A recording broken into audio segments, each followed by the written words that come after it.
എല്ലാവർക്കും നമസ്കാരം. കൈരളി സാഹിത്യത്തിൻ്റെ പുതിയൊരു വീഡിയോയിലേക്ക് ഏവർക്കും സ്വാഗതം. നമ്മളിന്ന് നവോത്ഥാന ചെറുകഥകളെക്കുറിച്ചാണ് ചർച്ച ചെയ്യുന്നത്.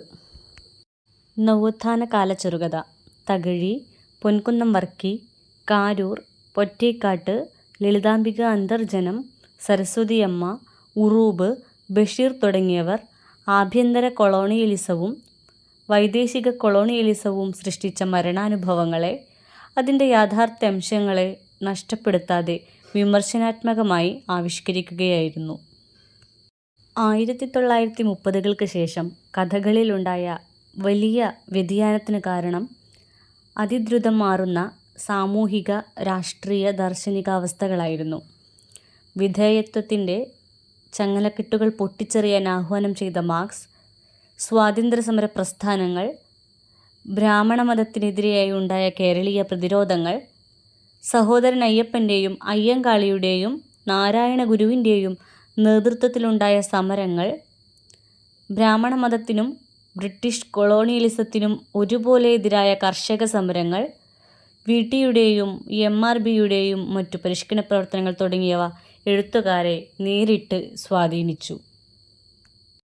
വി.ടിയെക്കുറിച്ചും എം.ആർ.ബിയെക്കുറിച്ചും നമ്മൾ കഴിഞ്ഞ വീഡിയോയിൽ ചർച്ച ചെയ്തിരുന്നു. പി. കേശവദേവ്. നവോത്ഥാന കാതികരിൽ ആദ്യം ചെറുകഥ എഴുതി തുടങ്ങിയത് കേശവദേവാണ്. അദ്ദേഹത്തിൻ്റെ ആദ്യ കഥയായി അറിയപ്പെടുന്നത് ഏകാന്തതയിൽ നിന്നാണ്. കേശവദേവിൻ്റെ ഭൂരിപക്ഷം കഥകളിലും ഇടത്തരക്കാരുടെയും അതിനു താഴെയുള്ള നിർധനരുടെയും ജീവിതമാണ് മുഖ്യമായും ചിത്രീകരിച്ചിട്ടുള്ളത്. മിക്ക കഥകളും ഏതെങ്കിലും ഒരാശയം ശക്തമായി വായനക്കാരന് പകർന്നു കൊടുക്കുക എന്ന ലക്ഷ്യത്തോടെ രചിച്ചിട്ടുള്ളവയാണ്. ജാതിക്കും മതത്തിനുമൊക്കെ അതീതമായി ചിന്തിക്കുന്ന കഥാപാത്രങ്ങൾക്കാണ് ദേവിൻ്റെ കഥകളിൽ പ്രാമുഖ്യം. ദേവിൻ്റെ പ്രഖ്യാത കഥകളിലൊന്നാണ് ദീനാമ്മ. സൗന്ദര്യം മാനസികമാണ് എന്ന ആശയം കാവ്യാത്മകമായി അവതരിപ്പിക്കാൻ പറ്റിയ പശ്ചാത്തലങ്ങളും കഥാപാത്രവുമാണ് ദീനാമ്മയിലെ വൈകാരികാംശത്തെ താങ്ങി നിർത്തുന്നത്. ദേവിൻ്റെ ഏതു കഥയിലും സംഗ്രഹിച്ചു പറയാവുന്ന ഒരു ആശയം, ഒരു ചിന്തയുണ്ടാകും, ചിലപ്പോൾ ഒരു ഗുണപാഠവും ഉണ്ടാകും. ആദ്യകാലങ്ങളിൽ ആശയപ്രധാനമായി റൊമാൻറ്റിസത്തിൻ്റെയും ഐഡിയലിസത്തിൻ്റെയും കലർപ്പുള്ള ചില പ്രേമകഥകളും മറ്റും ദേവ് രചിച്ചിട്ടുണ്ട്. സാഹിത്യത്തോടുള്ള കടമയല്ല, തന്നോടും സമൂഹത്തോടുമുള്ള കടമയാണ് ദേവിനെ എഴുതാൻ പ്രചോദിപ്പിച്ചത്. പ്രതിജ്ഞ, അയൽക്കാരി, കൂൾ ഡ്രിങ്ക്സ്, അച്ഛനും ഭാര്യയും, നിക്ഷേപം, ജീവിതസമയം, തസ്കര സംഘം തുടങ്ങിയ കഥകളിലെല്ലാം ദാരിദ്ര്യവും തൊഴിലില്ലായ്മയും നിസ്വവർഗത്തിൻ്റെ ജീവിതത്തിൽ വരുത്തുന്ന ദയനീയ പരിണാമങ്ങളെ ആവിഷ്കരിക്കുന്നവയാണ്. പ്രേമം മുഖ്യധാരയായുള്ള രണ്ട് കഥകളാണ് യമുന, ഏകാഗ്രമായി ഒഴുകുന്നു, അജ്ഞാത കവി എന്നിവ. രണ്ട് കഥകളിലും കോളേജ് വിദ്യാഭ്യാസ കാലത്ത് ആരംഭിച്ച് സാമൂഹിക പശ്ചാത്തലത്തിലും ധനസ്ഥിതിയിലും നായികാനായകന്മാർ തമ്മിലുള്ള ഉച്ചനീചത്വം നിമിത്തം സഫലമാവാതെ പോകുന്ന പ്രണയകഥയാണ് ഇതിവൃത്തം. സംഘടിത തൊഴിലാളി വർഗത്തിൻ്റെ വളർച്ചയും രാഷ്ട്രീയമായ പകയുടെ ദുരന്തവും ചിത്രീകരിക്കുന്ന കഥകളാണ് ഒരു രാത്രി, റെഡ് വളണ്ടിയർ. പോലീസ് ലാത്തിച്ചാർജിനെയും വെടിവയ്പ്പിനെയും തുടർന്ന് നഗരത്തിൽ നിലനിൽക്കുന്ന ഭീകരാന്തരീക്ഷമാണ് ഒരു രാത്രിയിൽ കഥാകൃത്ത് പുനഃസൃഷ്ടിക്കുന്നത്. രോഷം കൊള്ളുവാനും തുറിച്ചു നോക്കുവാനും ഗർജിക്കാനും വിഷാദമൂകനാകാനും തീവ്ര ദുഃഖത്തോടെ പൊട്ടിക്കരയാനും മാത്രമല്ല, നല്ലപോലെ ചിരിക്കാനും പരിഹസിക്കാനും കൂടി ശീലിച്ചിട്ടുള്ള കഥാകൃത്താണ് കേശവദേവ്. ജാതീയമായും മതപരവുമായ സംഘട്ടനങ്ങളെ അധികരിച്ച് ദേവ് എഴുതിയ കഥകളാണ് നായരീഴവ ലഹളയും ഗുസ്തിയും. വ്യക്തികളിൽ നിന്ന് തുടങ്ങി ഒരു സമൂഹത്തെ ആകെ ഗ്രസിക്കുന്ന പകയുടെയും വിദ്വേഷത്തിൻ്റെയും അഗ്നിയാണ് ദേവ് കാണിച്ചു തരുന്നത്. ഗുസ്തി എന്ന കഥയിൽ ജാതിയുടെ പേരിൽ അംഗം വെട്ടിമരിച്ചവരുടെ പിന്മുറക്കാർ പൂർവികരുടെ വിവേകരാഹിത്യത്തെ മനസ്സിലാക്കി തമ്മിൽ യോജിക്കുന്നു. ദേവ് തിരഞ്ഞെടുക്കുന്ന കഥാസന്ദർഭങ്ങൾക്ക് തികഞ്ഞ നാടകീയതയുണ്ട്. പക്ഷെ അദ്ദേഹം കഥയുടെ വൈകാരികമായ തീക്ഷ്ണത കേന്ദ്രീകരിക്കുന്നത് കഥാപാത്രങ്ങളുടെ സംഭാഷണത്തിലാണ്. ദേവിൻ്റെ കഥകളിൽ പൊതുവെ നേരിട്ടുള്ള ആഖ്യാന രീതിയാണ് കാണുന്നത്. കഥയുടെ ശില്പഘടനയിൽ അദ്ദേഹം പ്രത്യേകം ശ്രദ്ധിക്കുന്നു. മനഃശാസ്ത്ര സമീപനവും അദ്ദേഹത്തിൻ്റെ കഥകളിൽ നമുക്ക് കാണാനാകും. തകഴി ശിവശങ്കരപ്പിള്ള മലയാള സാഹിത്യത്തിലെ റിയലിസ്റ്റിക് പ്രസ്ഥാനത്തിൽപ്പെട്ട ചെറുകഥയെഴുത്തിൻ്റെ സ്ഥാപകനായ ഒരു മഹാകവി എന്ന് കേസരി ബാലകൃഷ്ണപിള്ള വിശേഷിപ്പിക്കുന്ന തകഴി കഥാജീവിതം ആരംഭിക്കുന്നത് 1930 സർവീസ് പത്രത്തിൽ പ്രസിദ്ധീകരിച്ച സാധുക്കൾ എന്ന കഥയോടുകൂടിയാണ്. തൻ്റെ ഏത് കഥയിലും ഒരു പ്രശ്നം അന്തർഭവിച്ചിരിക്കുമെന്ന് അദ്ദേഹം തന്നെ പറഞ്ഞിട്ടുണ്ട്. മോപ്പസാങ്, ചെക്കോവ്, സ്റ്റീഫാൻ സ്വൈഗ് തുടങ്ങിയ വിദേശ സാഹിത്യകാരന്മാരുടെ സൃഷ്ടികൾ തകഴിയെ സ്വാധീനിച്ചിട്ടുണ്ട്.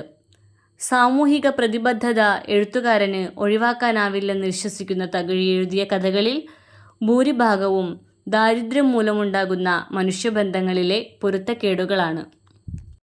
ദുരിതമനുഭവിക്കുന്ന മനുഷ്യവർഗത്തിൻ്റെ ചിത്രീകരണമായിരിക്കണം തൻ്റെ സാഹിത്യ ലക്ഷ്യമെന്നും പതിതവർഗത്തിൻ്റെ മോഹങ്ങളും തകർച്ചകളും നീറ്റലുകളും ചിത്രീകരിക്കാൻ താൻ കടപ്പെട്ടവനാണെന്നുമുള്ള ബോധം അദ്ദേഹത്തിനുണ്ടായിരുന്നു.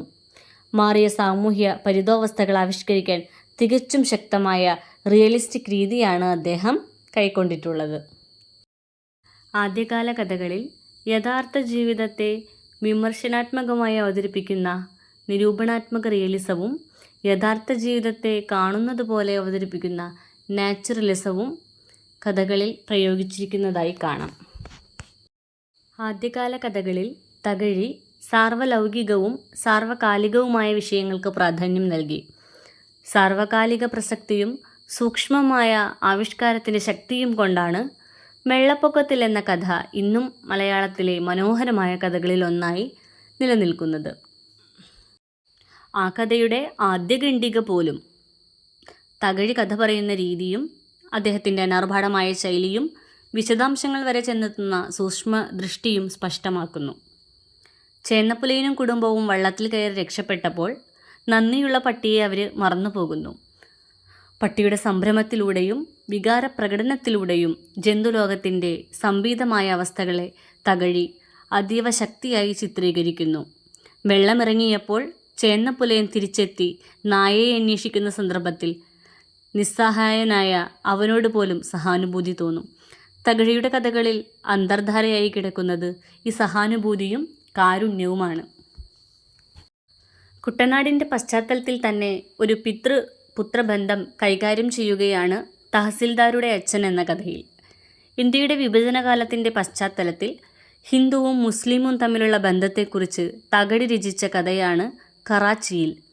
ഹിന്ദു മുസ്ലിം ഐക്യത്തിലൂന്നിക്കൊണ്ടുള്ള ഒരു സ്നേഹബന്ധത്തിൻ്റെ ചിത്രീകരണമാണ് തകഴി ലക്ഷ്യമാക്കുന്നത്. മനഃശാസ്ത്രപരങ്ങളും പാത്രസൃഷ്ടി പ്രധാനങ്ങളുമാണ് തകഴിയുടെ മറ്റൊരു വിഭാഗം കഥകൾ. ചാപല്യം, 60-ാം വയസ്സിൽ തുടങ്ങി സവിശേഷ മനോവൃത്തികളുടെ വിശകലനങ്ങളിൽ കൂടി വ്യക്തിത്വമുള്ള പാത്രങ്ങളെ പ്രദർശിപ്പിക്കുന്ന കഥകളും തകഴി രചിച്ചിട്ടുണ്ട്. തകഴിയുടെ ചെറുകഥകളിൽ ഭൂരിപക്ഷവും താഴെ ചേർക്കുന്ന സമാഹാരങ്ങളിലുണ്ട്.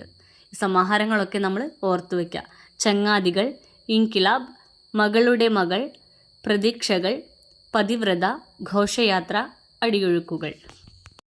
വൈക്കം മുഹമ്മദ് ബഷീർ തന്നിൽ തന്നെ ഒതുങ്ങി നിൽക്കുന്ന കഥാകൃത്താണ് ബഷീർ. ബഷീർ കഥകളുടെ മുഖമുദ്ര നർമ്മരസമാണ്. താൻ ഉൾപ്പെടെ മുസ്ലിം സമുദായത്തിൻ്റെ ജീവിത ചലനങ്ങളാണ് ബഷീർ കൂടുതൽ ആവിഷ്കരിച്ചത്. അദ്ദേഹത്തിൻ്റെ കഥകളെ ആദ്യന്തം മധുരമാക്കുന്നത് അദ്ദേഹത്തിൻ്റെ രചനാരീതിയാണ്. ഒപ്പം അനായാസവും സ്വാഭാവികവുമായി തോന്നുന്ന മികച്ച വൈദഗ്ധ്യമുള്ള ഭാഷാപ്രയോഗമാണ്. ബഷീറിൻ്റെ ആദ്യത്തെ കഥ തങ്കമാണ്. ബഷീറിൻ്റെ ആദ്യ കഥ തങ്കം. സ്വാതന്ത്ര്യസമര ജീവിതത്തിലെ അനുഭവങ്ങളെ ആസ്പദമാക്കി രചിക്കപ്പെട്ടവയാണ് ബഷീറിൻ്റെ ആദ്യകാല കഥകൾ. അമ്മ, ഭാരതമാത, പോലീസുകാരൻ്റെ മകൾ, കൈവിലങ്ങുകൾ, ജയിൽ പുള്ളിയുടെ ചിത്രം തുടങ്ങിയ കഥകൾ ഉദാഹരണം. സ്വാതന്ത്ര്യസമര യോദ്ധാക്കൾക്ക് ലോക്കപ്പിലും ജയിലിലും അനുഭവിക്കേണ്ടി വന്ന കഠിനമർദ്ദനങ്ങളെയും നരകീയ വേദനകളെയും യഥാർത്ഥമായും ഹൃദയസ്പൃക്കായും ചിത്രീകരിച്ചു കാണുന്നത് ബഷീറിൻ്റെ കഥകളിലാണ്. സർക്കാരിനോടും പോലീസിനോടും ജയിൽ പുള്ളികൾക്കുള്ള മനോഭാവത്തെ ഏറ്റവും കലാപരമായി ആവിഷ്കരിക്കുന്ന കഥയാണ് ടൈഗർ. ജയിൽ പുള്ളിയെ ചൂഷണം ചെയ്യുന്ന ഇൻസ്പെക്ടറുടെയും പോലീസിന്റെ സഹായത്തോടെ നാട്ടുകാരെ ചൂഷണം ചെയ്തു വാഴുന്ന അധികാരവർഗത്തിൻ്റെയും പ്രതീകമാണ് ടൈഗർ. ടൈഗർ ഭാഗ്യവാനായ ഒരു പട്ടിയാണ് എന്ന് തുടങ്ങുന്ന ഈ കഥ അവസാന വാചകം വരെ സശ്രദ്ധം രചിക്കപ്പെട്ട ഒന്നാന്തരം ഒരു കലാശില്പമാണ്. ഒരു ചായം കൊണ്ട് വരച്ച അർദ്ധവൃത്തത്തെ മറ്റൊരു ചായം കൊണ്ട് വരച്ച് പൂർണ്ണമാക്കുന്നത് പോലെ ഒരനുഭവത്തെ വിരുദ്ധമായ മറ്റൊന്ന് കൂട്ടിക്കലർത്തി പൂർണ്ണമാക്കുന്ന സമ്പ്രദായം ബഷീറിൻ്റെ പല കഥകളിലും കാണാം. വിഡ്ഢികളുടെ സ്വർഗം, വിശപ്പ്, ശശിനാസ്, ആദ്യത്തെ ചുംബനം, ഒരു പഴയ കൊച്ചു പ്രേമകഥ തുടങ്ങിയ കഥകളിലെല്ലാം ഈ രീതി അവലംബിച്ചിട്ടുണ്ട്. ജീവിതത്തിലെ ഐറണികളെ ചിത്രീകരിക്കുന്നവയാണ് ഈ കഥകളെല്ലാം. യാഥാർത്ഥ്യബോധമുള്ള അനുഭവ യാഥാർത്ഥ്യങ്ങളെ കലർപ്പുകൂടാതെ തുറന്നു കാണിക്കുന്ന നിർദ്ദയനായ കഥാകാരനാണ് അദ്ദേഹം. അദ്ദേഹത്തിൻ്റെ കഥകളിൽ ചിന്തോദ്ദീപകമായ ഒരു നർമ്മമുണ്ട്. വളയിട്ട കൈ, ചട്ടുകാലി, പൂവമ്പഴം, ആയുഷ്കുട്ടി തുടങ്ങിയ കഥകൾ ഉദാഹരണം. ഈ കഥകളെല്ലാം നമ്മൾ ഓർത്തു വയ്ക്കേണ്ടതാണ്. അർത്ഥശൂന്യമായ അപഹാസ്യമായ വസ്തുതകൾ രാഷ്ട്രത്തിലൊന്നാകെയുണ്ടാക്കുന്ന കോളിളക്കങ്ങളെ നിശ്ചിതമായ ആക്ഷേപശൈലിയിൽ ചിത്രീകരിക്കുകയാണ് വിശ്വവിഖ്യാതമായ മൂക്ക് എന്ന കഥയിൽ. ഈ കഥയിലെ പരിഹാസത്തിന് ഇരുതലവാളിൻ്റെ മൂർച്ചയാണ്. അസാധാരണത്വമുള്ള എന്തിലും ഇളകിപ്പോകുന്ന ബഹുജനത്തിൻ്റെ മനഃശാസ്ത്രത്തെയും കക്ഷി താൽപ്പര്യങ്ങൾക്കായി ചൂഷണത്തിനു മടിക്കാത്ത രാഷ്ട്രീയക്കാരുടെ മനോഭാവത്തെയും ഈ കഥ ഒരുപാട് പരിഹസിക്കുന്നു. ബഷീറിൻ്റെ കഥാസമാഹാരങ്ങൾ ജന്മദിനം, ഓർമ്മക്കുറിപ്പ്, അനർഘനിമിഷം, വിഡ്ഢികളുടെ സ്വർഗം, പാവപ്പെട്ടവരുടെ വേശ്യ, വിശ്വവിഖ്യാതമായ മൂക്ക്, വിശപ്പ്, ഒരു ഭഗവത്ഗീതയും കുറേ മുലകളും, ആനപ്പൂട, ചിരിക്കുന്ന മരപ്പാവ, ഭൂമിയുടെ അവകാശികൾ,